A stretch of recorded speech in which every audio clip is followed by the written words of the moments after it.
première chose qu'il faut dire, c'est que les nouvelles sont plutôt rassurantes. Donc on a fait ce matin le tour du bâtiment avec un bureau d'études spécialisé, un expert. Alors effectivement il y a quelques désordres qui ont été constatés, mais ces désordres ne sont pas structurels. Ce qui va être mis en œuvre d'ici la fin du week-end, c'est un complément d'études sur l'ensemble du bâtiment.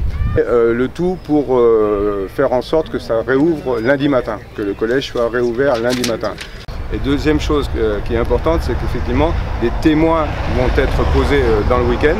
Et ces témoins vont être lus tous les jours par le service, le personnel du département qui est en place et aussi par le bureau d'études. Et comme ça, on pourra voir si effectivement il y a une évolution sur ces fissures ou pas. Et après, des mesures pourront être mises en œuvre si effectivement il y a quelque chose. Mais pour le moment, il n'y a pas de gros problèmes sur la structure du bâtiment. Alors ce que je dirais, c'est qu'on a tous été très surpris de ce qui se passait, moi le premier, parce que j'ai vraiment eu l'impression qu'un avion me tombait sur la tête, là.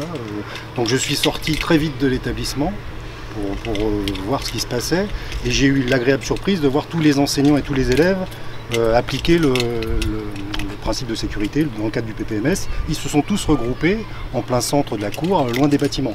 Et ça, je veux dire, ça s'est fait vraiment spontanément et très rapidement. J'ai même pas eu besoin de déclencher l'alerte.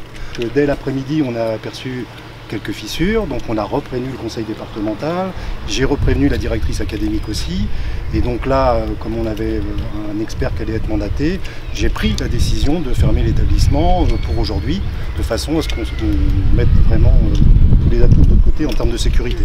Voilà.